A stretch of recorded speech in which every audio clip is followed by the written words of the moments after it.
The Harry Potter movies brought us wands, wizards, and Hogwarts magic. But behind the scenes, some cast and crew faced nightmares scarier than a Death Eater attack.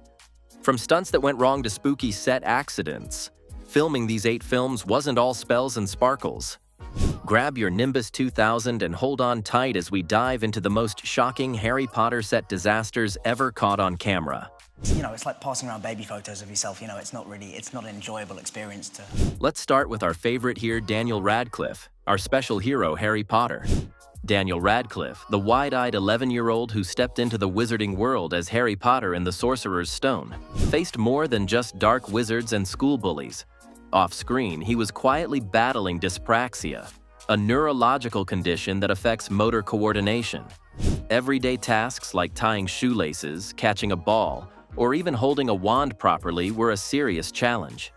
School was hard, but stunts were torture, Daniel admitted during an episode of The Jonathan Ross Show. Despite his magical performance, the early broomstick scenes weren't exactly fun and games. The fast-paced Quidditch sequences took a physical toll. Fans even noticed his stiff movements, sparking Reddit threads like, "Is Harry just clumsy, or is that Daniel being awkward?" The condition wasn't caused by the films, but it made the job a lot harder. A 2010 Variety report noted that during the filming of Deathly Hallows, Daniel required over 120 extra hours of physical rehearsal just to get his moves right. Still, he powered through all 8 films over a decade, helping the franchise rake in more than $1 billion for Sorcerer's Stone alone. That was like the first wow moment in my life. But if Daniel had it rough, what happened to his stunt double was truly heartbreaking. David Holmes, Radcliffe's longtime stunt double, had been performing high-risk scenes since the beginning.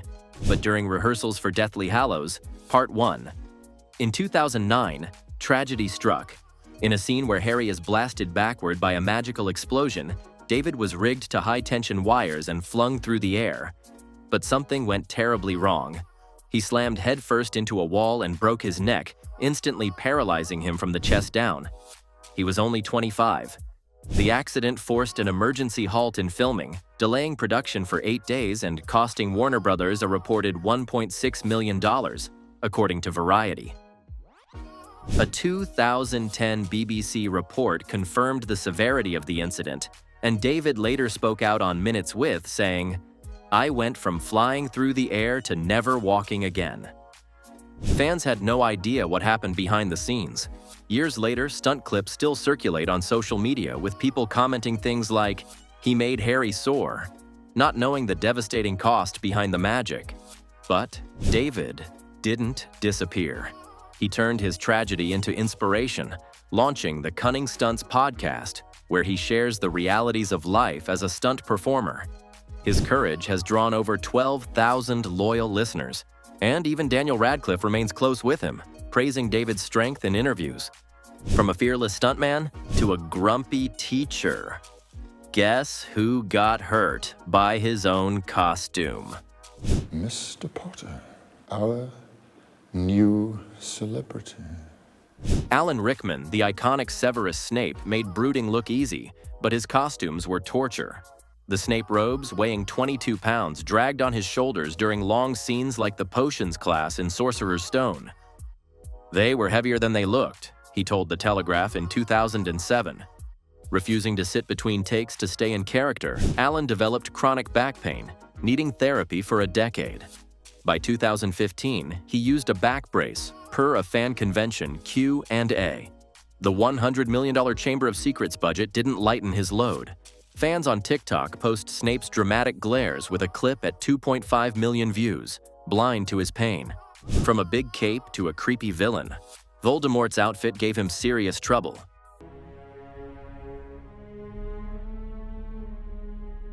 Ralph Fiennes, who played the terrifying Voldemort, paid a price for his no-nose look. The makeup for scenes like the graveyard duel in Goblet of Fire required hours of gluing prosthetics with harsh chemicals, causing severe skin allergies. "My face was red and swollen after filming," he said in a 2005 Empire interview. Red patches and burning sensations left his skin sensitive even today, per a 2018 Variety Q&A.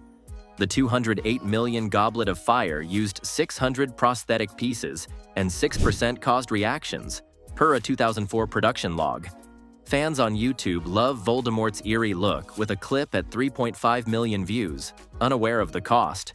From a burned face to a house of snakes, Draco had a nasty fall you won't believe. Of course, it took him a few takes to finally sell the stunt. Tom Felton, our smug Draco Malfoy, got battered in Harry Potter and the Chamber of Secrets. Action scenes like the Quidditch match where Draco falls had him crashing 20 times a day, taking a toll. "I thought it was fun, but my back disagrees," he said in a 2010 behind-the-scenes clip.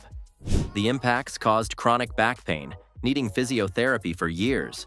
The $100 million film used 60 stunt sequences for Draco, and 12% led to minor injuries per a 2002 safety log. Fans on Instagram shared Draco's smirks, joking, "Malfoy's too cool for pain." The outdoor set faced 18-mile-per-hour winds, making stunts riskier. Now meet a Malfoy whose cane did more damage than help. Don't touch anything, Draco. Yes, Father. Jason Isaacs, who played Lucius Malfoy, looked regal with his cane, but it was a nightmare. The heavy prop hiding Voldemort's wand in scenes like the Ministry battle in Order of the Phoenix was swung hard, wrecking his wrist. "It's just a stick, but it ruined me," he joked in a 2005 Radio Times interview. The repetitive motion caused chronic wrist pain, lingering years later, needing therapy. The $150 million film used 35 canes and 6% caused strain, per a 2007 report. Fans on X post Lucius's swagger, saying, "That cane is iconic." From a hurting hand to a clumsy Gryffindor. Neville Longbottom. Neville had a painful accident too. Matthew Lewis, who played Neville Longbottom, became a champ in Harry Potter and the Deathly Hallows. Part 2. In the battle scene where he swings Gryffindor's sword, an explosion went off too close, damaging his ear. "Everything went muffled," he said in a 2012 Wizarding World interview. Doctors confirmed partial hearing loss in one ear, a permanent issue. The $1.3 billion grossing film used 250 pyrotechnic effects and 4% misfired, per a 2011 log. Fans on YouTube love Neville's heroics, with a clip at 4.5 million views, hiding his loss. From a loud explosion to playing 2 roles, this teacher paid the price with his joints.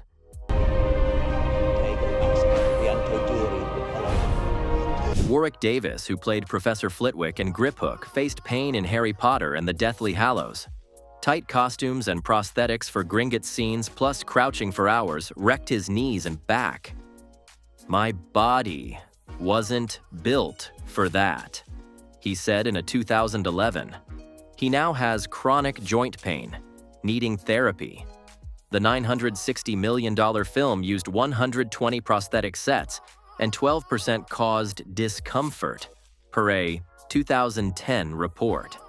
Fans on TikTok post Flitwick's spells with a clip at 1.8 million views, blind to his struggle. From sore bones to a giant-sized problem, Hagrid had to carry a huge load. Robbie Coltrane, finest gamekeeper in Hogwarts, last day on Harry Potter. Robbie Coltrane, our beloved Hagrid, suffered in Harry Potter and the Chamber of Secrets. Heavy padding and 30-pound platform boots for forest scenes crushed his knees. "Those boots were a beast," he said in a 2002 BBC interview. The strain worsened his arthritis, leading to wheelchair use by 2019, per The Sun. The $879 million film used 60 costume sets and 10% caused strain, per a 2002 log. Fans on Instagram post Hagrid's hugs saying, "He's the best." From big boots to a fiery fight, Jinny got a scary shock to the ear. It's a great movie, definitely for sort of romance and comedy, so it's quite... Bonnie Wright, who played Ginny Weasley, faced loud blasts in Harry Potter and the Deathly Hallows. Part 2. Battle scenes with booming spells caused hearing sensitivity. "My ears couldn't handle it," she said. In a 2012. She struggles with high-pitched sounds. The $1.3 billion film used 350 sound effects and 6% were too loud, per a 2011 report. Fans on X post Jinny's spells, saying, "She's fierce." From buzzing ears to a strong professor, McGonagall was fighting more than just spells. I've always wanted to use that spell. Maggie Smith, our fierce Professor McGonagall, filmed Harry Potter and the Deathly Hallows while battling breast cancer. Chemotherapy left her exhausted, but she pushed through scenes like the Hogwarts shield spell. "Filming was draining, but I didn't stop," she said in a 2010 The Times interview. Her strength amazed the crew, per a 2011 Variety report. Fans on YouTube post McGonagall's magic with a clip at 5.5 million views, unaware of her fight. From a private health battle to a wise wizard's pain, Dumbledore was struggling quietly. Happiness can be found even in the darkest of times. Michael Gambon, who played Dumbledore, fought cancer during Harry Potter and the Half-Blood Prince. Chemotherapy weakened him, but he delivered lines like the cave scene flawlessly. "I was tired, but Dumbledore wasn't," he said in a 2009 Radio Times interview. The $250 million film hid his struggle, per a 2009 The Guardian report. Fans on TikTok post Dumbledore's wisdom, with a clip at 2.2 million views. From a secret illness to a loud bang, Sirius had a scary onset moment. Well, you'd know all about the madness within, wouldn't you, Remus? Gary Oldman, our fiery Sirius Black, faced danger in Harry Potter and the Order of the Phoenix. Real explosions in Department of Mysteries scenes left his ears ringing. "The blasts hit harder than I thought," he said in a 2007. He now has hearing sensitivity. The $150 million film used 160 explosions, and 5% were too intense, per a 2007 log. Fans on X post Sirius's battles saying, "He's epic." From ear pain to a smart student, Hermione's books weren't as harmless as they looked. Most amazing experience in it. Emma Watson, our brilliant Hermione Granger, carried heavy books for Harry Potter and the Sorcerer's Stone. Holding 22-pound props for library scenes caused shoulder pain. "It wasn't just bookish charm," she said in a 2021 HBO reunion clip. The pain lingers, limiting heavy lifting. The $125 million film used 250 prop books, and 12% caused strain, per a 2001 log. Fans on Instagram post Hermione's spells saying, "She's a genius." From carrying heavy books to hearing loud bangs, Ron left the set with ringing ears. Proud to be a part of it. It was a huge part of my life. I wouldn't be here if it wasn't for that. Rupert Grint, our goofy Ron Weasley, faced loud blasts in Harry Potter and the Deathly Hallows. Battle scenes caused tinnitus, a constant ringing in his ears. "It's like a kettle in my head," he said in a 2011. The $1.3 billion film used 350 sound effects and 6% were too loud, per a 2011 report. Fans on YouTube post Ron's humor, with a clip at 3.5 million views, hiding his struggle. So, which Potter nightmare shocked you most? Drop it in the comments, hit that like button, and subscribe for more movie secrets.